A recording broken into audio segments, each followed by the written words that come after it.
إن الحمد لله نحمده ونستعينه ونستغفره ونؤمن به ونتوكل عليه ونعوذ بالله من شرور أنفسنا ومن سيئات أعمالنا من يهده الله فلا مضل له ومن يضلل فلا هادي له أشهد أن لا إله إلا الله وحده لا شريك له وأشهد أن محمدا عبده ورسوله أرسله بالهدى ودين الحق ليظهره على الدين كله ولو كره المشركون اللهم صل على محمد وعلى آل محمد كما صليت على إبراهيم وعلى آل إبراهيم إنك حميد مجيد اللهم بارك على محمد وعلى آل محمد كما باركت على إبراهيم وعلى آل إبراهيم إنك حميد مجيد أما بعد فإن خير الحديث كتاب الله وخير الهدي هدي محمد صلى الله عليه وسلم وشر الأمور محدثاتها وكل محدثة بدعة وكل بدعة ضلالة وكل ضلالة في النار أعوذ بالله من الشيطان الرجيم يا أيها الذين آمنوا اتقوا الله حق تقاته ولا تموتن إلا وأنتم مسلمون بسم الله الرحمن الرحيم فأما الذين آمنوا وعملوا الصالحات فهم في روضة يحبرون وأما الذين كفروا وكذبوا بآياتنا ولقاء الآخرة فأولئك في العذاب محضرون فسبحان الله حين تمسون وحين تصبحون وله الحمد في السماوات والأرض وعشيا وحين تظهرون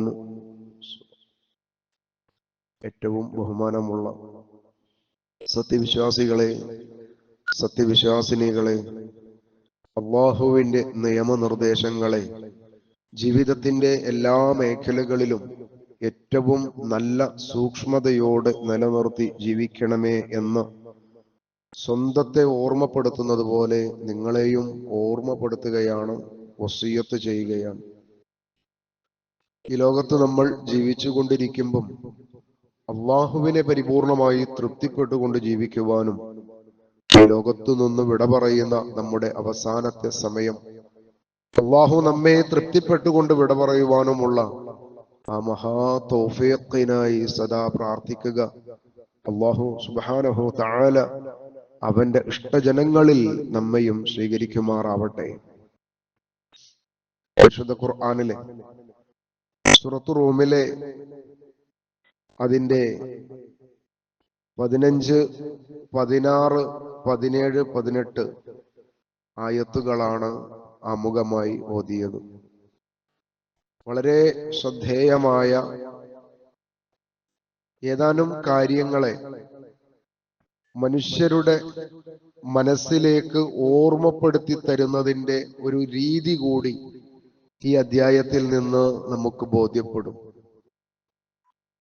വളരെ ചിന്തനീയമായിട്ടുള്ള ആയത്തുകൾ കൊണ്ട് മനുഷ്യർ ആരാണ് എന്നും ആ മനുഷ്യരുടെ സ്രഷ്ടാവ് ആരാണ് എന്നും വളരെ കൃത്യമായി നമ്മളെ ബോധ്യപ്പെടുത്തുകയാണ്. നമ്മൾ ഈ ഭൂമിലോകത്ത് ജീവിച്ചുകൊണ്ടിരിക്കുമ്പോൾ അള്ളാഹുവിന്റെ ദാസന്മാരായ നമ്മൾ ആ റബ്ബിനെ കുറിച്ചുള്ള ഓർമ്മ സദാസമയം ഉണ്ടായിരിക്കുക എന്നതാണ് ഒരു വിശ്വാസിയായി ജീവിക്കുന്ന മനുഷ്യന്റെ ഏറ്റവും ഉന്നതമായ ക്വാളിറ്റി. അവൻ ഒരിക്കലും ഗഫിലത്തിലായിരിക്കുകയില്ല, അശ്രദ്ധയിലായിരിക്കുകയില്ല. എപ്പോഴും ഒരു ശ്രദ്ധയുണ്ടാകും എന്നതാണ് വിശ്വാസിയും അവിശ്വാസിയും തമ്മിലുള്ള ഏറ്റവും വലിയ വ്യത്യാസം. മറ്റുള്ള ആളുകളെ പോലെ നമ്മൾ അശ്രദ്ധരാവുകയില്ല. അപ്പോ നമ്മൾ പലപ്പോഴും കേൾക്കാറുണ്ട്, ചില ആളുകൾക്ക് പെട്ടെന്ന് ബോധം നഷ്ടപ്പെട്ടു, ആശുപത്രിയിൽ അഡ്മിറ്റാണ്. ആ സ്വബോധം ഒന്ന് തിരിച്ചു വന്ന് അദ്ദേഹത്തിന്റെ ശരിയായ ജീവിതത്തിലേക്ക് തിരിച്ചു വരുവാനുള്ള ട്രീറ്റ്മെന്റുകൾ കൊടുക്കുകയാണ്. കുടുംബവും അദ്ദേഹവുമായി അറിയുന്ന ആളുകൾ അള്ളാഹുവിനോട് പ്രാർത്ഥിക്കുകയാണ് അദ്ദേഹത്തിന്റെ ബോധം എളുപ്പത്തിൽ ക്ലിയറായി വരാൻ. എന്നാൽ ഈ ശരിയായ ബോധത്തെ നഷ്ടപ്പെടുത്തുവാൻ വേണ്ടി പണം കൊടുത്ത് പരിശ്രമിക്കുന്ന ആളുകളുണ്ട്. ഈ ബോധം നഷ്ടപ്പെടണം, ശരിയായ ബോധം നഷ്ടപ്പെടണം. ലഹരി ഉപയോഗിച്ചുകൊണ്ട് ശരിയായ ബോധത്തെ നഷ്ടപ്പെടുത്തുന്ന ആളുകളുണ്ട്. ആലോചിച്ച് നോക്കൂ, എത്ര വലിയ ഒരു അപരാധം, അപകടകരമായ ഒരു സാഹചര്യത്തെയാണ് ഉണ്ടാക്കിയെടുക്കുന്നത്. മനുഷ്യന്റെ ബോധം നഷ്ടപ്പെട്ടു കഴിഞ്ഞാൽ അത് വലിയ അപകടമാണ്. അതുകൊണ്ട് ബോധത്തിന് എന്തെങ്കിലും സംഭവിച്ചു കഴിഞ്ഞാൽ ഉടനെ നമ്മൾ ചികിത്സ കൊടുക്കുന്നു, ആ സ്വബോധത്തെ തിരിച്ചെടുക്കുവാനുള്ള പരിശ്രമം നടത്തുന്നു. എന്നാൽ നമ്മളോടൊപ്പം ജീവിക്കുന്ന വലിയൊരു വിഭാഗം ആളുകൾ ബോധം നഷ്ടപ്പെടുത്തുന്നതിന് വേണ്ടി ലഹരി ഉപയോഗിക്കുന്നു. പല ലഹരി വിപണന കേന്ദ്രങ്ങളിലും ബിവറേജുകളുടെയൊക്കെ മുമ്പിൽ എത്ര ക്ഷമയോട് കൂടിയിട്ടാണ്, സൗഹാർദ്ദത്തോടു കൂടിയാണ് അവർ എത്ര സമയം വേണമെങ്കിലും വരിക്ക് നിൽക്കുന്നത്. എന്തിനാ? അവരുടെ മുഴുവൻ ആ നിൽക്കുന്ന സമയത്തെയും അവരുടെ ആഗ്രഹം താൻ ഈ പണം കൊടുത്ത് മേടിക്കുന്ന ഈ ലഹരി വസ്തു ഉപയോഗിച്ചുകൊണ്ട് ബോധത്തെ മാറ്റണം. അപ്പോ ഒരു വിശ്വാസിയെ സംബന്ധിച്ചിടത്തോളം ഒരിക്കലും അങ്ങനെ ഉണ്ടാവൂല. ഈ ബോധം നഷ്ടപ്പെടരുത് എന്നതാണ് ഒരു വിശ്വാസിയുടെ എപ്പോഴുമുള്ള പ്രാർത്ഥന. അള്ളാഹുവേ, ഈ ഒരു ബോധത്തെ നീ നിലനിർത്തേണമേ. അങ്ങനെ പ്രാർത്ഥിക്കുന്നവരാണ് നമ്മൾ. നിന്നെ അറിഞ്ഞുകൊണ്ട്, നിന്നെ ഇഷ്ടപ്പെട്ടുകൊണ്ട്, നിന്റെ ഈ ദീനിൽ യഥാർത്ഥ വിശ്വാസിയായി, മുവഹിദായി ജീവിപ്പിക്കണമേ എന്നതാണ് നമ്മുടെ പ്രാർത്ഥന. അങ്ങനെ പ്രാർത്ഥിച്ച് ജീവിക്കുന്ന ആളുകളുടെ ഏതാനും ചില സംഭവങ്ങളെ കുറിച്ച് അല്ലാഹു സുബ്ഹാനഹു തആല ഓർമ്മപ്പെടുത്തുകയാണ്. فأما الذين آمنوا وعملوا الصالحات فهم في روضة يحبرون. സത്യവിശ്വാസം ശരിയാവണ്ണം സ്വീകരിക്കുകയും സൽക്കർമ്മങ്ങൾ പ്രവർത്തിക്കുകയും ചെയ്തവർ അവർക്ക് അല്ലാഹു സുബ്ഹാനഹു തആല സ്വർഗത്തിന്റെ പൂന്തോപ്പിൽ ആനന്ദപുളകിതമായ ജീവിതമായിരിക്കും അവർക്ക് അല്ലാഹു നൽകുക. സ്വർഗീയ ലോകത്ത് അവരേറ്റവും സന്തോഷവാന്മാരായി അവരുടെ ഇഷ്ടങ്ങൾക്ക്, അവരുടെ ആഗ്രഹങ്ങൾക്ക് പറ്റുന്ന തരത്തിലുള്ള റൗളത്ത്, പൂന്തോപ്പുകൾ എന്നാണ് അള്ളാഹുവോടെ വിശേഷിപ്പിച്ചത്. പരിശുദ്ധ ഖുർആനിൽ കാണുന്ന വലിയ ഒരു അത്ഭുതം എന്നത് അല്ലാഹു സുബ്ഹാനഹു തആല ഈ പരിശുദ്ധ ഖുർആനിലെ ആയത്തുകളിലൂടെ മനുഷ്യർക്ക് ഓഫറായിട്ട് പറയുന്ന, നൽകാമെന്ന് പറയുന്ന സന്തോഷകരമായിട്ടുള്ള ഭാഗങ്ങളിലൊക്കെ പറഞ്ഞത് ഇന്നും മനുഷ്യരുടെ ഹൃദയങ്ങളിൽ വല്ലാത്ത സ്ഥാനമുള്ള ആഗ്രഹങ്ങളുടേത് മാത്രമാണ്. ഒന്നും കാലഹരണപ്പെട്ടിട്ടില്ല. പൂന്തോപ്പുകൾ എന്ന് പറയുന്നത് മനുഷ്യന് ഇന്നും വലിയ ഇഷ്ടത്തിന്റെ മനോഹരമായ ഒന്നാണ്. ധാരാളം പൂക്കൾ പൂത്തു നിൽക്കുന്ന ആ ഒരു പൂന്തോപ്പിലേക്ക് പ്രവേശിക്കുമ്പോൾ തന്നെ മനുഷ്യന് വല്ലാത്ത ഒരു കുളിർമയാണ്. ഓരോ പൂവിന്റെയും നിറത്തിൽ മനുഷ്യന് ഒരുപാട് സംതൃപ്തിയുണ്ട്.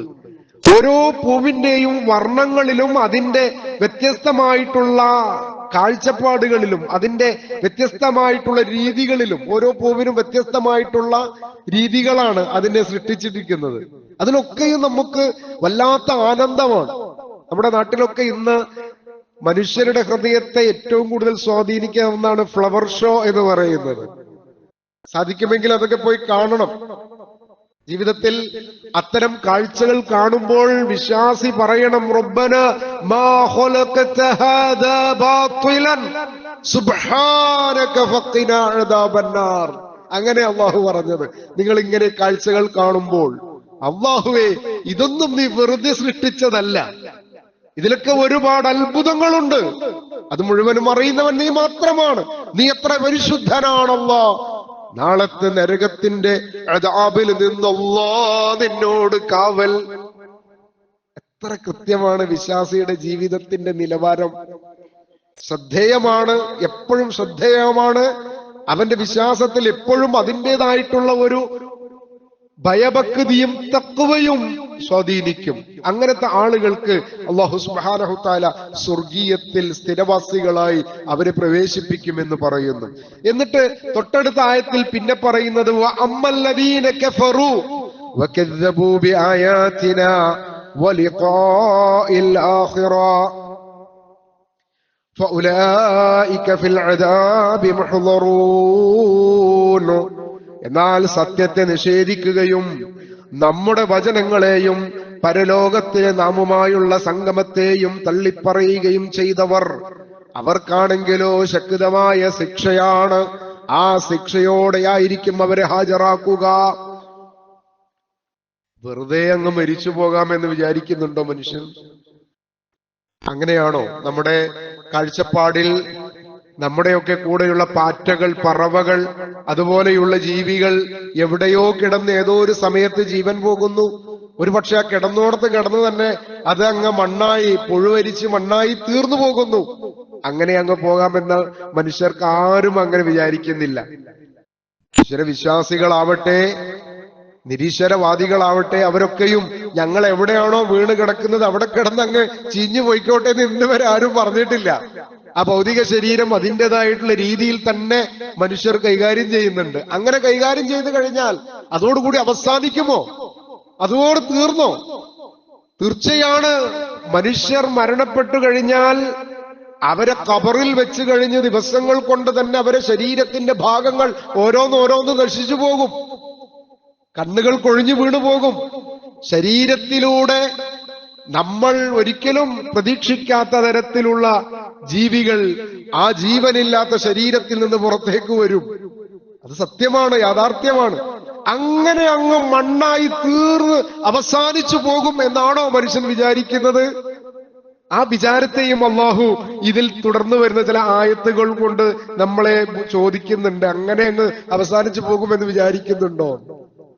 ഒരിക്കലും ഇല്ല എന്ന് പറഞ്ഞിട്ട് മനുഷ്യരുടെ മുഴുവൻ, ഏതു മനുഷ്യനും ആലോചിച്ചാൽ കിട്ടുന്ന തരത്തിലുള്ള വളരെ ലളിതമായ ഒരു ഉദാഹരണത്തെ അള്ളാഹു നമ്മുടെ മുമ്പിൽ പറഞ്ഞു തരികയാണ്. ആ ഉദാഹരണം വല്ലാത്ത അത്ഭുതവുമാണ്. തുടർന്ന് വരുന്ന ആയത്തിൽ അള്ളാഹു അത് പറയുന്നതിന് മുമ്പ് വിശ്വാസികൾക്ക് സ്വർഗീയ പൂന്തോപ്പിനെ കുറിച്ച് പറഞ്ഞു. ധിക്കാരികളായി, അവിശ്വാസികളായി, അശ്രദ്ധരായി ജീവിക്കുന്ന മനുഷ്യരുടെ അവരുടെ ശിക്ഷയെ, നരകത്തെക്കുറിച്ചും പറഞ്ഞു. ഇനി ആ മനുഷ്യരോട് അല്ലാഹു അടുത്ത ആയത്തിലൂടെ ഉണർത്തുന്നത് ഫസുബ്ഹാനല്ലാഹി ഹീന തുംസൂന വഹീന തുസ്ബിഹൂൻ. അടുത്ത ആയത്തിൽ പറഞ്ഞത് അല്ലാഹു, അതിനാൽ നിങ്ങൾ വൈകുന്നേരവും രാവിലെയും അല്ലാഹുവിന്റെ വിശുദ്ധിയെ നിങ്ങൾ ഓർക്കുക, അതിനെ വാഴ്ത്തുക എന്നാണ്. നമസ്കാരത്തിന്റെ വഖത്തുകളെ സൂചിപ്പിക്കുന്ന മുഫസ്സിറുകൾ ഈ ആയത്തുകളിൽ നിന്ന് കൃത്യമായി മനുഷ്യർ നമസ്കാരത്തിന്റെ സമയത്തെ, അള്ളാഹുവിനെ ഓർക്കുന്ന നമസ്കാരത്തിലേക്ക് വരുന്ന സമയത്തെ ഒക്കെ വളരെ കൃത്യമായിട്ട് പറഞ്ഞു തരുന്നുണ്ട്. പല ആളുകളും നമസ്കാരത്തിന്റെ വഖത്തുകളുടെ കാര്യത്തിൽ കൃത്യമായി ഖുർആൻ പറഞ്ഞിട്ടില്ല എന്ന് പറയുന്ന ആളുകളുണ്ട്. അത് ശരിയല്ല. വളരെ കൃത്യമായിട്ട് ഖുർആനിൽ അതിന്റെ വഖത്തുകളെ കുറിച്ച് പറഞ്ഞു തന്നിട്ടുണ്ട്. ഈ വഖത്തുകളെ കൃത്യമായി ബോധ്യപ്പെട്ട് അത് പഠിച്ച മുഹമ്മദുർ റസൂലുള്ളയാണ് ആ വഖത്തുകളുടെ സമയത്തെ ക്രമീകരിച്ച് 5 നേരത്തെ നമസ്കാരത്തെ നമുക്ക് പഠിപ്പിച്ചു തന്നതും. വിശുദ്ധ ഖുർആനിലൂടെ അല്ലാതെ റസൂലുള്ളാന്റെ സ്വന്തം ഇഷ്ടപ്രകാരം ഒരു നമസ്കാര സമയം നമുക്ക് പഠിപ്പിച്ചു തന്നതേ അല്ല. അള്ളാഹു നിശ്ചയിച്ച കൃത്യമായ വഖത്ത്, അതാണ് പ്രത്യേകത നമസ്കാരത്തെ. ഇന്ന സ്വലാത്തി കാനത്ത് അലൽ മുഅ്മിനീന കിതാബൻ മൗഖൂത. നമസ്കാരം എന്നത് നിർബന്ധമാക്കിയത് വഖത്ത് നിശ്ചയിച്ചിട്ടാണ്, അതിന്റെ സമയം കൃത്യമാണ്. ആ കൃത്യമായതാണ് റസൂലുള്ള നമുക്ക് കാണിച്ചു തന്നത് ഫജ്ർ മുതൽ ഇശാ വരെയുള്ള സമയങ്ങൾ. അപ്പൊ ഈ സമയത്തെ പ്രത്യേകം അള്ളാഹു എടുത്ത് പറയണം, നിങ്ങൾ അശ്രദ്ധരാവരുത്. പ്രത്യേകം നിങ്ങൾ അള്ളാഹുവിന്റെ അള്ളാഹുവിന്റെ പരിശുദ്ധിയെ നിങ്ങൾ വാഴ്ത്തണം. അത് മനുഷ്യനുള്ള അള്ളാഹുവിന്റെ നിർദ്ദേശമാണ്, മനുഷ്യൻ അത് ചെയ്യണം. അപ്പോഴാണ് അള്ളാഹു നമ്മളും തമ്മിലുള്ള ബന്ധം ആ സ്വർഗീയ ലോകം ലഭിക്കുവാനുള്ളതിലേക്ക് നമ്മൾ എത്തുകയുള്ളൂ. നമ്മള് സ്തുതിച്ചില്ലെങ്കിൽ അള്ളാഹുവിന് എന്തെങ്കിലും കുറവുണ്ടോ? എന്തിനാ നമ്മളൊരു സ്തുതി എന്ന് വിചാരിക്കുന്നവൻ അവൻ അഹങ്കാരിയാണ്. അള്ളാഹുവിനൊന്നും കുറഞ്ഞിട്ടല്ല. ഈ ലോകത്തെ മുഴുവൻ മനുഷ്യരും അള്ളാഹുവിനെ ധിക്കരിച്ചാലും അള്ളാഹുവിന്റെ പരിശുദ്ധിക്ക് ഒരു ചെറിയ അണുവോളം കുറവ് വരികയില്ല. ഇനിയോ ഈ ലോകത്തുള്ള മുഴുവൻ മനുഷ്യരും അള്ളാഹുവിനെ അംഗീകരിച്ചു സ്തുതി പറഞ്ഞാലോ അള്ളാഹുവിന്റെ ആ ഒരു അവസ്ഥക്ക് എന്തെങ്കിലും വർധനവ് വരുമോ? അങ്ങനെയുമില്ല. അങ്ങനെ അള്ളാഹുവിനൊരു വർധനവ് അല്ലെങ്കിൽ ഒരു കുറവ് എന്ന ഒരു സിഫത്ത് അള്ളാഹുവിനില്ല. അള്ളാഹുവിനെ സംബന്ധിച്ചിടത്തോളം അവൻ പരിശുദ്ധനാണ്, അവൻ സർവശക്തനാണ്, അവനാണ് എല്ലാത്തിനും തികഞ്ഞവൻ, ഒന്നും കുറയാത്തവൻ, എല്ലാത്തിനും കഴിവുള്ളവൻ. അള്ളാഹു ആ റബ്ബാണ്, സർവ്വതിനും കഴിവുള്ളവൻ. പരിശുദ്ധ ഖുർആനിലെ പല സന്ദർഭങ്ങളിൽ അത് കാണാം. അലാ കുല്ലി ഷൈഇൻ ഖദീർ. അല്ലാഹു അലാ കുല്ലി ഷൈഇൻ ഖദീർ. അല്ലാഹു എല്ലാത്തിൻ്റെ മേലും കഴിവുള്ളവനാണ്. എന്നിട്ട് ആ അല്ലാഹു മനുഷ്യർ സ്വർഗത്തിലേക്ക് എത്തുന്ന മനുഷ്യർ സ്വീകരിക്കേണ്ടുന്ന വഴികളെ ഓർമ്മപ്പെടുത്തി തരുന്നു. ഈ ആയത്തുകളുടെ ഒരു ചിട്ട തന്നെ, ഈ ആയത്തുകൾ ഇങ്ങനെ വന്നതിൽ തന്നെ ധാരാളം ആലോചിക്കാനുണ്ട്. ഓരോ ആയത്ത് ഓതിക്കഴിയുമ്പോഴും ആ ആയത്തിന് മുമ്പ് പറഞ്ഞ കാര്യവും ശേഷം വരുന്ന ആയത്തും തമ്മിൽ നമ്മൾക്കിരുന്ന് ആലോചിക്കാൻ മാത്രമുള്ള ഒരു പ്രത്യേകത കൂടി ഈ ആയത്തുകളിൽ നമുക്ക് പ്രത്യേകമായിട്ട് കാണാം. എന്നിട്ട് അടുത്ത ആയത്തിൽ അല്ലാഹു പറയാണ്, വലഹുൽ ഹംദു ഫിസ് സമാവാതി വൽ അർദ് വഅശിയം വഹീന തുൽഹിറൂൻ. ളുഹറിന്റെ സമയം, ഉച്ചതിരിഞ്ഞ ആ ഒരു സമയവും, വഅശിയൻ ആ ഒരു സാഹ്യാനത്തിന്റെ ഇശായുടെ ആ സമയവും നിങ്ങൾ പ്രത്യേകമായിട്ട് അല്ലാഹുവിന്റെ ആ പരിശുദ്ധിയെ നിങ്ങൾ വാഴ്ത്തണം, അല്ലാഹുവിനെ നിങ്ങൾ സ്തുതിക്കണം. കാരണം ആകാശത്തും ഭൂമിയിലും അവനു തന്നെയാണ് സ്തുതി. ആകാശങ്ങളിലും ഭൂമിയിലും അവനു മാത്രമാണ് സ്തുതിയുള്ളത്. അതുകൊണ്ട് മനുഷ്യരെ, നിങ്ങൾ അല്ലാഹുവിനെ സ്തുതിക്കണം. എന്നിട്ട് അല്ലാഹു സുബ്ഹാനഹു വ തആല അടുത്ത ആയത്തിൽ പറയുന്ന ഒരു കാര്യം, യുഖ്രിജുൽ ഹയ്യ മിനൽ മയ്യിതി വയുഖ്രിജുൽ മയ്യത മിനൽ ഹയ്യ വയുഹ്യിൽ അർദ ബഅദ മൗതിഹാ വകദാലിക തുഖ്റജൂൻ. വല്ലാത്ത അത്ഭുതം നിറഞ്ഞ, ചിന്തിക്കാവുന്ന ഓരോ ആയത്തുകളും ഓതിക്കഴിഞ്ഞാൽ ആ ആയത്തിൽ പറഞ്ഞ കാര്യങ്ങളെ കുറിച്ച് ആലോചിക്കുകയാണെങ്കിൽ നമ്മുടെ ഹൃദയത്തിൽ അള്ളാഹുവുമായിട്ടുള്ള സുദൃഢമായ ആ ഒരു ബന്ധം എപ്പോഴും മായാതെ മങ്ങാതെ നിലനിൽക്കും. അല്ലാഹു പറയാണ്, അവനാണ് ജീവനില്ലാത്തതിൽ നിന്ന് ജീവനുള്ളതിനെ പുറത്തെടുക്കുന്നത്.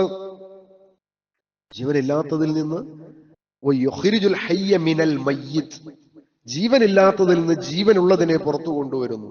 പിന്നെയോ വയുഖ്രിജുൽ മയ്യിത മിനൽ ഹയ്യ, ജീവനുള്ളതിൽ നിന്ന് ജീവനില്ലാത്തതിനെയും പുറത്തെടുക്കുന്നു.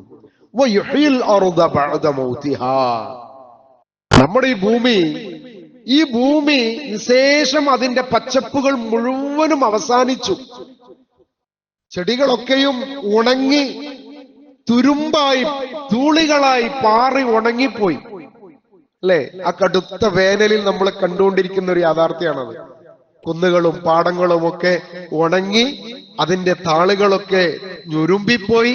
ഇനി അവിടെ ഒന്നും ഒരു പച്ചപ്പായിട്ട് കാണാനില്ലാത്തത്ര അത് ഉണങ്ങിപ്പോയാലും അതിനെ അല്ലാഹു വീണ്ടും ജീവിപ്പിക്കും. അവിടെ എങ്ങനെയാണത്? നല്ല ഒരു മഴ വന്ന് വീണാൽ ആ സസ്യലതാദികളൊക്കെ പിന്നെയും അതുപോലെ തന്നെ, നമ്മൾ ആദ്യം കണ്ടിരുന്നത് പോലെ തന്നെ ചെടികളൊക്കെ അവിടെ മുളച്ചിങ്ങനെ നിൽക്കുന്നുണ്ടാവും.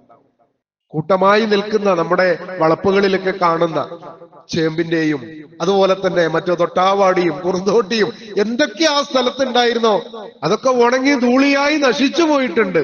പക്ഷെ ഒരു മഴ വന്ന് വീണ് കഴിഞ്ഞാൽ അതൊക്കെ വീണ്ടും അതുപോലെ വീണ്ടും പച്ചപ്പായി ഉയർന്നു നിൽക്കുന്നത് നിങ്ങൾ കണ്ടിട്ടില്ലേ? വകദാലിക തുഖ്റജൂൻ. എന്താ റബ്ബേ ആ പ്രയോഗം! വകദാലിക തുഖ്റജൂൻ.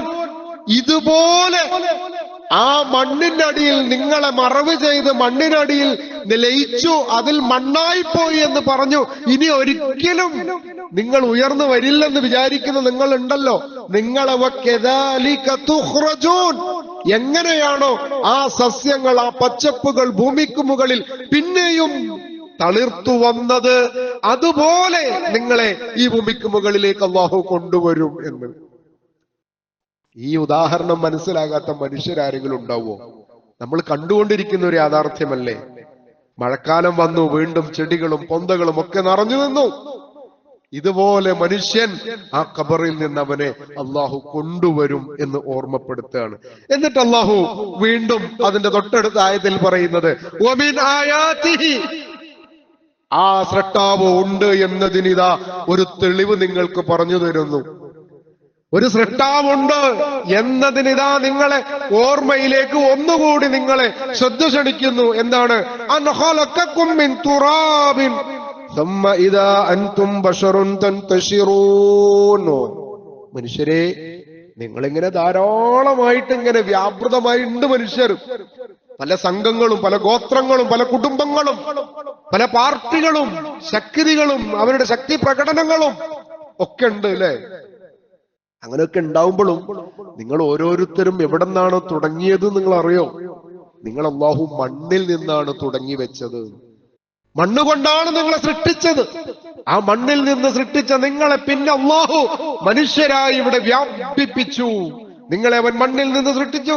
എന്നിട്ട് നിങ്ങൾ ഇതാ മനുഷ്യരായി ലോകത്ത് വ്യാപരിച്ചു കൊണ്ടിരിക്കുന്നു. ഇത് അവന്റെ ദൃഷ്ടാന്തങ്ങളിൽ ഒന്നാണ്. അപ്പൊ നമ്മൾ ഏത് സംഘത്തിലായാലും ഏത് കുടുംബത്തിലായാലും അതിന്റെ മഹിമയും അതിന്റെ എല്ലാം നമ്മൾ ആസ്വദിക്കുമ്പോഴും മനസ്സിലാക്കണം, അള്ളാഹു തുടങ്ങി വെച്ച ഒരു സൃഷ്ടിപ്പിന്റെ ഭാഗമാണ് ഞാൻ എന്ന്. എന്നിട്ട് അള്ളാഹു തൊട്ടടുത്ത ആയത്തിൽ വീണ്ടും ഒരു കാര്യം പറയാ, ومن آياته أن خلق لكم من أنفسكم أزواجا لتسكنوا إليها وجعل بينكم مودة ورحمة إن في ذلك لآيات لقوم يتفكرون. മനുഷ്യരെ, നിങ്ങൾക്ക് ആവശ്യമായ ഇണകളെ സൃഷ്ടിച്ചു തന്നതും അവനാണ്. മനുഷ്യരുടെ ജീവിതത്തിൽ ഇണകളായി ജീവിക്കുക എന്നതാണ് മനുഷ്യരുടെ എല്ലാ അർത്ഥത്തിലുമുള്ള സമാധാനത്തിന്റെ ജീവിതം. ആ സമാധാനത്തിന്റെ ജീവിതത്തിൽ നിങ്ങൾക്ക് ഇണകളെ അവൻ നിങ്ങളുടെ ഇടയിൽ നിന്ന് തന്നെ, അതായത് ആണും പെണ്ണുമായി രണ്ട് വിഭാഗത്തെ അവൻ മനുഷ്യനെ സൃഷ്ടിക്കുമ്പോൾ ആണും പെണ്ണുമായി രണ്ട് വിഭാഗത്തെ സൃഷ്ടിച്ചത് നിങ്ങൾക്ക് ഇണകളായി ജീവിക്കുന്നതിനാ. എന്തിനാ? ലിതസ്കുനു ഇലൈഹാ, അതിൽ നിന്ന് നിങ്ങൾക്ക് എല്ലാ അർത്ഥത്തിലുമുള്ള സമാധാനം ലഭിക്കാനുണ്ട്. നോക്കൂ, അല്ലാഹു സുബ്ഹാനഹു തആല മനുഷ്യരുടെ ഓരോ ജീവിതത്തിന്റെ ഘട്ടങ്ങളെയും വളരെ കൃത്യമായി പറഞ്ഞു തന്നു. ഇപ്പൊ ഉമ്മയുടെ ഉദരത്തിൽ വെച്ച് തന്നെ മനുഷ്യന് രണ്ട് കണ്ണുകളുണ്ട്, രണ്ട് ചെവികളുണ്ട്, രണ്ട് കൈകളുണ്ട്, രണ്ട് കാലുകളുണ്ട്. അതുപോലെ മനുഷ്യന്റെ ആന്തരികമായ അവയവങ്ങളൊക്കെയും അവിടെ വെച്ച് തന്നെ അല്ലാഹു അതിന്റെ ഘട്ടം ഘട്ടമായിട്ട് അതിനെങ്ങനെ കൃത്യമായി സൃഷ്ടിച്ചുകൊണ്ടിരിക്കുന്നു, രൂപപ്പെടുത്തിക്കൊണ്ടിരിക്കുന്നു. എന്തിനാ ഉമ്മയുടെ ഗർഭപാത്രത്തിൽ എന്തിനാ ആ കുഞ്ഞിനെന്തിനാ കണ്ണിന്റെ ആവശ്യമില്ല? ഉണ്ടോ? അവിടെ കാതിന്റെ ആവശ്യമുണ്ടോ? ഇല്ല. അവിടെ ഈ മൂക്കിന്റെ ആവശ്യമുണ്ടോ? ഇല്ല. രണ്ട് കൈകൾ ആവശ്യമുണ്ടോ? ഇല്ല. രണ്ട് കാലുകളുടെ ആവശ്യമുണ്ടോ? എവിടേക്കാ നടന്നു പോകാനുള്ളത്? എന്താ പിടിച്ചു പറിക്കാനുള്ളത്? ഒന്നും അവിടെ ആവശ്യമില്ല. ഉമ്മയുടെ ഗർഭാശയത്തിൽ ഇതിന്റെ ഒന്നും ആവശ്യമില്ല. ആവശ്യങ്ങൾ മുഴുവനും ഭൂമിയിൽ എത്തിയതിനു ശേഷമാ. ആ ആവശ്യങ്ങളെ കുറിച്ച് ആരാണ് അറിഞ്ഞവൻ? ആരാണത് രൂപപ്പെടുത്തിയവൻ? ആലോചിക്കുന്നുണ്ടോ നമ്മൾ നമ്മുടെ ജീവിതത്തിൽ നമ്മുടെ കണ്ണുകളെ കുറിച്ച്, നമ്മുടെ കാതുകളെ കുറിച്ച്, നമ്മുടെ നാവിനെ കുറിച്ച്, നമ്മുടെ കൈകളെ കുറിച്ച്, കാലുകളെ കുറിച്ച്, ഹൃദയങ്ങളെ കുറിച്ച്, അല്ലാഹു സംവിധാനം വെച്ച തലച്ചോറിന്റെ സിസ്റ്റത്തെ കുറിച്ച്? സുബ്ഹാനല്ലാഹ്, അതെങ്ങാനും പുറത്തേക്ക് എടുത്തു കഴിഞ്ഞാൽ അതുപോലെ തിരിച്ചു വെക്കാൻ കഴിയില്ല എന്നാ പറഞ്ഞത്, തലച്ചോറിന്റെ സംവിധാനം. അതേപോലെ പിന്നെ ആ ഒരു അവസ്ഥയിലേക്ക് അത് തിരിച്ചങ്ങോട്ട് വെക്കാൻ പറ്റുമോ? എത്ര കൃത്യമായിട്ടാണ് അതൊക്കെയും ചിട്ടപ്പെടുത്തിയിട്ടുള്ളത്, രൂപപ്പെടുത്തിയിട്ടുള്ളത്. എന്നിട്ടും ചില മനുഷ്യർ പറയുന്നു, ഏയ് ഇതിനൊരു സൃഷ്ടാവൊന്നുമില്ല. എത്രമാത്രം അബദ്ധമായിരിക്കും അത്. ഈ സൃഷ്ടി വൈഭവങ്ങൾ മുഴുവനും മനുഷ്യന്റെ ഹൃദയത്തിലേക്ക് മനസ്സിലാകുന്ന തരത്തിൽ ഓർമ്മപ്പെടുത്തി കൊടുത്തിട്ട് പറയാ, അവന്റെ ഓരോ കാലങ്ങളും ഉമ്മയുടെ മാറിടത്തിൽ തന്നെ അവന് ആവശ്യമുള്ള ഏറ്റവും നല്ല ആരോഗ്യത്തിന് മുഴുവനും ആവശ്യമുള്ള അമൃത് മരുന്ന് അവന്റെ ഉമ്മയുടെ മാറിടത്തിലൂടെ നൽകി. എന്തൊരു അത്ഭുതമാണത്. ആ കുട്ടിക്ക് ആ സമയത്ത് ലഭിക്കുന്നതിൽ ഏറ്റവും ശ്രേഷ്ഠമായത് ഉമ്മയുടെ മാറിടത്തിൽ നിന്ന് ലഭിക്കുന്ന ആദ്യം ആ കുട്ടി വലിച്ചെടുക്കുന്ന ആ മുലപ്പാലാണ് അല്ലെ. ഇന്ന് ആധുനിക ലോകം, ആധുനിക ശാസ്ത്രം എന്താ പറഞ്ഞെന്നറിയോ? പ്രസവം കഴിഞ്ഞാല് കുട്ടിക്ക് വേഗം പാല് കൊടുക്കണം എന്നാണ്. കുട്ടിക്ക് പാല് കൊടുക്കണം എന്നാണ്.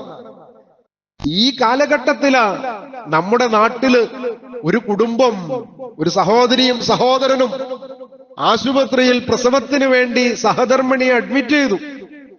നമ്മളെ കോഴിക്കോട് ഭാഗത്താ. ആ ഭാഗത്ത് കളന്തോട് എന്ന് പറയുന്ന സ്ഥലത്ത് ഒരു സഹോദരിയെ ആശുപത്രിയിൽ അഡ്മിറ്റ് ചെയ്തു. അഡ്മിറ്റ് ചെയ്തിട്ട് പ്രസവം കഴിഞ്ഞു. കുട്ടിയൊക്കെ വൃത്തിയാക്കി ഉമ്മയുടെ അടുത്ത് കൊണ്ടം കൊടുത്തിട്ട് പറഞ്ഞു, കുട്ടിക്ക് പാല് കൊടുക്കണം കേട്ടോ. അപ്പൊ ഉമ്മ പറഞ്ഞു, പാല് കൊടുക്കാൻ സമയമായിട്ടില്ല എന്ന് പറഞ്ഞു. അപ്പൊ ആ സിസ്റ്റർ ചോദിച്ചു, അതെന്താ? അല്ല, അത് ബാങ്ക് കൊടുത്തു കഴിഞ്ഞിട്ട് ഞങ്ങൾ പാല് കൊടുക്കുള്ളൂ എന്ന് പറഞ്ഞു. അപ്പൊ അങ്ങനെ ഒരു സംവിധാനം ഉണ്ടല്ലോ. അപ്പൊ ആ കുട്ടിക്ക് ബാങ്ക് കൊടുക്കുക എന്നുള്ള അതൊന്ന് ആരെങ്കിലും വിളിച്ചു ചെയ്തോളൂ എന്ന് പറഞ്ഞു. അല്ല, അതല്ല, ആ ബാങ്കല്ല. പിന്നെയോ, അത് ഞങ്ങളുടെ പള്ളി മിനാരങ്ങളിൽ നിന്ന് 5 നേരത്തെ ബാങ്ക് കൊടുത്തു കഴിഞ്ഞതിന് ശേഷം കുട്ടിക്ക് പാല് കൊടുത്താൽ മതി എന്ന് കളന്തോട് തങ്ങള് പറഞ്ഞിട്ടുണ്ട്. 5 നേരത്തെ ബാങ്ക് എന്ന് പറയുമ്പോ എത്ര സമയമെടുത്തു ആ കുട്ടിക്ക് പാല് കിട്ടാൻ? ആ സിസ്റ്റർ ചെന്നിട്ട് ഡോക്ടറോട് പറഞ്ഞു. അവര് പറയുന്നത് അവരുടെ പള്ളിയിൽ നിന്ന് 5 നേരത്തെ ബാങ്ക് സമയം കഴിഞ്ഞിട്ട് കുട്ടിക്ക് പാല് കൊടുക്കുള്ളൂ എന്നാ പറയുന്നത്. എന്താ പറയാണ്? ഡോക്ടർ അതിശയപ്പെട്ടു പോയി. അവരുടെ എക്സ്പീരിയൻസിൽ ആദ്യത്തെ ഒരു അനുഭവമാണ്. ഡോക്ടർ വന്നിട്ട് ചോദിച്ചു, എന്തെങ്കിലും ഇങ്ങനെ പറഞ്ഞോ? അതെ. ഇതൊക്കെ എന്തെങ്കിലും പ്രശ്നമുണ്ടോ? ഒരു പ്രശ്നവുമില്ല. ചില സ്ത്രീകൾക്ക് പ്രസവാനന്തരമായിട്ട് ചില പ്രയാസങ്ങളിലൂടെയൊക്കെ ചിലപ്പോൾ സംസാരം ഇങ്ങനെയൊക്കെ പോകാൻ സാധ്യതയുണ്ട്. അതാ ഡോക്ടർ അങ്ങനെ ചോദിച്ചത്. അവളുടെ ഭർത്താവ് പറഞ്ഞു, ഒരു പ്രശ്നവുമില്ല, തങ്ങൾ പറഞ്ഞിട്ടുണ്ട് 5 നേരത്തെ ബാങ്ക് കൊടുത്തതിന് ശേഷം കുട്ടിക്ക് പാല് കൊടുത്താൽ മതി. ഇവര് നിർബന്ധിച്ചു പാല് കൊടുക്കാൻ ആശുപത്രിയിൽ നിന്ന്. പക്ഷെ അവര് കൊടുത്തില്ല. അവസാനം ഉത്തരവാദിത്തപ്പെട്ട ഉദ്യോഗസ്ഥന്മാർ വന്നു, ഇവരെ കസ്റ്റഡിയിലെടുത്തു. ഈ നിർദ്ദേശിച്ച ഈ തങ്ങളെയും അറസ്റ്റ് ചെയ്തു. എത്രമാത്രം അപകടമാണ്! എന്തിനാ ഇങ്ങനത്തെ ഈ തരത്തിലുള്ളത്? അല്ലാഹു സുബ്ഹാനഹു തആല ഉമ്മയുടെ മാറിടത്തിൽ ആ കുട്ടിക്ക് കുടിക്കാനുള്ള തയ്യാറാക്കിയത് നമ്മുടെയൊക്കെ അഭിപ്രായ പ്രകാരം ഇന്ന സമയത്ത് കൊടുത്താൽ മതി എന്ന് പറയാനാ? ആരാതിനുള്ള അധികാരം ആ മനുഷ്യന് കൊടുത്തത്? ആ ഡോക്ടർ പറഞ്ഞു, നിങ്ങളൊരു മുസ്ലിം കുടുംബത്തിൽ നിന്നാണെന്നതിലാണ് നമുക്ക് വല്ലാത്ത സങ്കടമായത്. കാരണം ഇതുപോലത്തെ ഒരു അബദ്ധകരമായിട്ടുള്ള ഒരു സംസാരം ഞങ്ങൾ ഇതുവരെ ജീവിതത്തിൽ കേട്ടിട്ടില്ല. അദ്ദേഹം പറഞ്ഞത് എല്ലാ അന്ധവിശ്വാസങ്ങളെയും ആറടി മണ്ണിൽ താഴ്ത്തിവിട്ട പരിശുദ്ധ പ്രവാചകൻ മുഹമ്മദിന്റെ അനുയായികളിൽ നിന്ന് ഈ തരത്തിലൊരു മറുപടി കേട്ടതിൽ സങ്കടമുണ്ടെന്ന ആ ഡോക്ടർ എന്ന് പറഞ്ഞത് അദ്ദേഹത്തിന്റെ അഭിപ്രായമായിട്ട് വന്നത്. നോക്കൂ നിങ്ങൾ. അപ്പൊ മനുഷ്യന്റെ ജീവിതത്തിലെ എല്ലാ കാര്യങ്ങളെയും പടിപടിയായി ശരിയാക്കി തന്നു. വിവാഹപ്രായമായി കഴിഞ്ഞാൽ അവന് വിവാഹം ഇണയായി ജീവിക്കുവാനുള്ള സംവിധാനത്തെ കൂടി അല്ലാഹു സുബ്ഹാനഹു തആല നമുക്കിവിടെ തന്നു. അത് അല്ലാഹ് ഉണ്ട് എന്ന് മനുഷ്യരെ നിങ്ങൾ മനസ്സിലാക്കുന്നതിനുള്ള ഒരു അടയാളമാണ് എന്ന് പറഞ്ഞു. എന്നിട്ട് ആയത്ത് അവസാനിക്കുന്നത് എങ്ങനെയാണോ നോക്കൂ.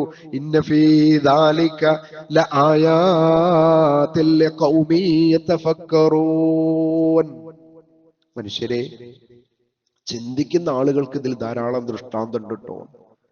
ചിന്തിക്കുന്നവർക്ക്. അപ്പൊ ഖുർആന്റെ ആയത്തുകൾ എന്തിനുള്ളതാ? ചിന്തിച്ചു കാര്യങ്ങൾ മനസ്സിലാക്കാനാ. ഈ ആയത്തുകളൊക്കെയാണ് ഇന്ന് പലപ്പോഴും മരിച്ച മയ്യത്തിന്റെ അടുത്ത് ഇരുന്നിട്ട് ആളുകൾ ഓതുന്നത്. അവിടെ ഇരുന്നിട്ട് അങ്ങനെ ഓതുകയാണ് കുറെ ആൾക്കാർ. പലരും പല ഭാഗം ഓതും. പല ഭാഗം ഏത് ഖുർആനിൽ നിന്ന് ഏതു ഭാഗം ഓതിയാലും അത് ജീവിച്ചിരിക്കുന്ന മനുഷ്യരോടുള്ള സംസാരം, മരിച്ചു കിടക്കുന്നവരോടുള്ള സംസാരമല്ല. മരിച്ചവർക്ക് വേണ്ടിയിട്ടല്ല ഖുർആൻ. വയുൻദിറ മൻ കാന ഹയ്യ ലിയുൻദിറ മൻ കാന ഹയ്യ. ഇത് ജീവിച്ചിരിക്കുന്നവർക്കുള്ള ദൃഷ്ടാന്തമാണ്, താക്കീതാണ് എന്ന് പറയുന്നത് പോലും മരിച്ച മയ്യത്തിന്റെ അടുത്ത് ഇരുന്നിട്ടാ. സഹോദരങ്ങളെ, പരിശുദ്ധ ഖുർആനിനെ വേണ്ട വിധത്തിൽ മനസ്സിലാക്കുകയും ആലോചിച്ച് അതിനെ പാരായണം ചെയ്യുക എന്നത് സ്വർഗം ലഭിക്കുവാനുള്ള കാരണമാണ് എന്ന് അല്ലാഹു സുബ്ഹാനഹു തആല പറയാ. അതുകൊണ്ട് ജീവിതത്തിൽ അതിന്റെ ബാക്കി ഭാഗങ്ങൾ, വളരെ ശ്രദ്ധേയമായിട്ടുള്ള ആയത്തുകൾ, സൂറത്തു റൂമിലെ ബാക്കിയുള്ള ഭാഗങ്ങൾ കൂടി വളരെ ശ്രദ്ധേയമായ നല്ല നല്ല ഉദാഹരണങ്ങൾ പറഞ്ഞുകൊണ്ട് അല്ലാഹു നമ്മുടെ ശ്രദ്ധയെ ആ സ്രഷ്ടാവിലേക്ക് കൃത്യമായി ഓർമ്മപ്പെടുത്തുകയാണ്, ക്ഷണിക്കുകയാണ്. അതുകൊണ്ട് ജീവിതം അള്ളാഹുവിനെ മറന്നുകൊണ്ടുള്ള, പടച്ച തമ്പുരാനെ മറന്നുകൊണ്ടുള്ള ഒരു ജീവിതം ഒരു വിശ്വാസിയെ സംബന്ധിച്ചിടത്തോളം അവന്റെ ജീവിതത്തിൽ ഒരു ഭാഗത്തിലുമില്ല. എല്ലാ സമയത്തും അള്ളാഹുവിനെ ഓർത്തുകൊണ്ടുള്ള ഒരു ഹൃദയം കൊണ്ട്, അള്ളാഹുള്ള ദിക്റുകൾ കൊണ്ടുള്ള നാവുമായി ജീവിക്കുക എന്നത് ഈ ലോകത്ത് വെച്ച് നമുക്ക് ചെയ്യാൻ പറ്റുന്ന കർമ്മങ്ങളിൽ ശ്രേഷ്ഠമാണ്, സ്വർഗം ലഭിക്കുവാനുള്ളതാണ്. അല്ലാഹു സുബ്ഹാനഹു തആല ആ തരത്തിൽ വിശ്വാസികളായി സ്വർഗം ലഭിക്കുന്ന മഹാഭാഗ്യവാന്മാരിൽ നമ്മയും ചേർക്കുമാറാവട്ടെ.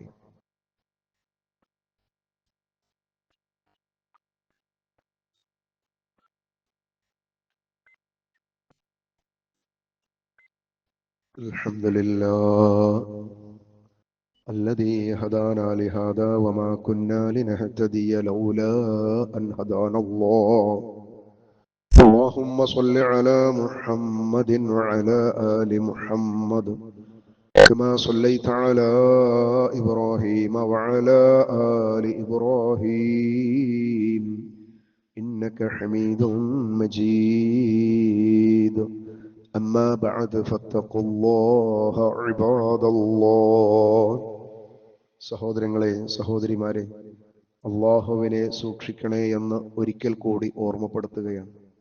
നമ്മുടെ ജീവിതത്തിന്റെ എല്ലാ മേഖലകളിലും അള്ളാഹുവിന്റെ ദിക്റുകളെ കുറിച്ച്, അള്ളാഹു ഈ ഭൂമിലോകത്ത് നിന്ന് നമ്മളെ തിരിച്ചു വിളിക്കും. ആ തിരിച്ചു വിളിക്കുന്ന സമയത്ത് വളരെ കൃത്യമായ റബ്ബിലേക്ക് നമ്മൾ തിരിച്ചെത്തും എന്ന് ആ ഒരു വിശ്വാസം ഈമാനിന്റെ ഏറ്റവും ശ്രേഷ്ഠമായൊരു ഭാഗമാണ്. ഇവിടം കൊണ്ട് അവസാനിച്ചു പോകുന്നതല്ല. അതുകൊണ്ട് തന്നെ മനുഷ്യൻ അവന്റെ ഏറ്റവും ശ്രദ്ധേയമായ ഒന്നാണ്, അവൻ ആവശ്യമായി വരുന്നൊരു സമയത്തേക്ക് എന്തെങ്കിലുമൊക്കെ മുതൽക്കൂട്ടുണ്ടാക്കി വെക്കുക എന്നത്. നാളത്തേക്ക് വേണ്ടിയിട്ട് അങ്ങനെയാണല്ലോ നമ്മൾ ചെയ്യുന്നത്. നാളത്തേക്ക് വേണ്ടി നമ്മളൊരു കരുതൽ എപ്പോഴും ഉണ്ടാവും. എങ്ങനെയാണ് റബ്ബ് തീരുമാനിച്ചത് അതുപോലെ നടക്കാൻ വേണ്ടി പ്രാർത്ഥിക്കും. എന്നാൽ നമുക്ക് ഏറ്റവും ആവശ്യമായ നമ്മുടെ പാരത്രികമായ മരണാനന്തര ശേഷമുള്ള റബ്ബ് നമ്മൾ ഒരുമിച്ച് കൂട്ടുന്ന സമയത്ത് ആ സ്വർഗം ലഭിക്കാൻ നമുക്ക് എന്താണ് നമ്മുടെ കയ്യിലുള്ളത് എന്ന് ആലോചിക്കുകയും അതിനു വേണ്ടി നമ്മൾ സദാ റബ്ബിനോട് ദിക്റുകൾ കൊണ്ടും ദുആകൾ കൊണ്ടും ആവശ്യപ്പെടുകയും ചെയ്യുക. മുഹമ്മദ് റസൂലുള്ളാഹി സ്വല്ലല്ലാഹു അലൈഹി വസല്ലം പരിശുദ്ധ ഖുർആനിന്റെ ആയത്തുകളിലൂടെ ദിക്റിനെ കുറിച്ച് പറഞ്ഞു കൊടുക്കുമ്പോൾ അവിടുത്തെ സ്വഹാബാക്കൾക്ക് പറഞ്ഞു, ഞാൻ നിങ്ങൾക്ക് 2 ദിക്റുകൾ, കലിമത്തുകൾ പഠിപ്പിച്ചു തരാം. ആ 2 ദിക്റുകളുടെ പ്രത്യേകത റസൂലുള്ള പറഞ്ഞു. അത് നിങ്ങളുടെ നാവിന് ഏറ്റവും എളുപ്പമാണ്. എന്നാൽ നിങ്ങളുടെ മീസാൻ, അള്ളാഹു നിങ്ങളുടെ കർമ്മങ്ങളെ തൂക്കിയെടുക്കുമ്പോൾ അവിടെ അത് നിങ്ങൾക്ക് ഏറ്റവും ഘനം തൂങ്ങുന്ന ഒന്നാണ്. അള്ളാഹുവിന് ഏറ്റവും ഇഷ്ടമുള്ളതുമാണ്. കലിമത്താനി ഖഫീഫത്താനി, 2 ലളിതമായിട്ടുള്ള 2 ദിക്റുകൾ. സഗീലത്താനി ഫിൽ മീസാൻ, അള്ളാഹുവിന്റെ തുലാസിൽ അത് നിങ്ങൾക്ക് വളരെ ഘനമുള്ളതാ. ഹബീബത്താനി ഇലർ റഹ്മാൻ, അള്ളാഹുവിന് ഏറ്റവും ഇഷ്ടമുള്ള ദിക്റുമാണ്. സുബ്ഹാനല്ലാഹി വബിഹംദിഹി സുബ്ഹാനല്ലാഹിൽ അളീം. ഇത് സുബ്ഹാനല്ലാഹിൽ അളീം, സുബ്ഹാനല്ലാഹി വബിഹംദിഹി. ഈ ദിക്ർ നമ്മൾക്ക് സദാ നമ്മുടെ നാവിനും ഹൃദയത്തിനും ഓർമ്മയാക്കിക്കൊണ്ടിരിക്കുക. ഇത് ചൊല്ലുമ്പോൾ നമുക്ക് ഓർമ്മയാവേണ്ടത്, എന്റെ അമലുകൾ തൂക്കുന്നിടത്ത് ഇതെനിക്കൊരു വലിയ മുതൽക്കൂട്ടാണ്, വലിയ മുതൽക്കൂട്ടാണ്. ആ ഒരു ചിന്തയിൽ, ആ ഒരു ഓർമ്മയിൽ തന്നെ ഈ ദിക്റിനെ നമ്മൾ സ്ഥിരമാക്കുക. എളുപ്പമാണ് പഠിക്കാൻ. സുബ്ഹാനല്ലാഹി വബിഹംദിഹി സുബ്ഹാനല്ലാഹിൽ അലീം. അള്ളാഹുവിന് ഏറ്റവും ഇഷ്ടമുള്ള ഏറ്റവും നല്ലൊരു ദിക്ർ മുഹമ്മദുർ റസൂലുള്ളാഹ് നമുക്ക് പഠിപ്പിച്ചു തന്നതാണ്. അത് ആ ഒരു അർത്ഥത്തിൽ തന്നെ നമ്മൾ നമ്മുടെ ജീവിതത്തിൽ സ്ഥിരമാക്കുക. അള്ളാഹു കബൂലാക്കുമാറാവട്ടെ. നമ്മുടെ ജീവിതത്തിൽ അറിഞ്ഞോ അറിയാതെയോ നമ്മളിൽ നിന്ന് സംഭവിച്ചു പോകുന്ന മുഴുവൻ പാപങ്ങളും ഈ ദുനിയാവിൽ വെച്ച് തന്നെ റബ്ബിനോട് നമ്മൾ മാപ്പിനെ ചോദിക്കുമ്പോൾ അത് സ്വീകരിച്ച് നമ്മുടെ പാപങ്ങൾ പുറത്തു തന്ന് ശുദ്ധിയോടുകൂടി, തൗഹീദോടുകൂടി, ഈമാനോടുകൂടി, സന്തോഷത്തോടുകൂടി വിട പറയുന്ന അള്ളാഹുവിന്റെ ഇഷ്ടദാസന്മാരിൽ അള്ളാഹു നമ്മെ ചേർക്കുമാറാവട്ടെ. اللهم اغفر للمؤمنين والمؤمنات والمسلمين والمسلمات الأحياء منهم الأموات إنك مجيب الدعوات يا قاضي الحاجات.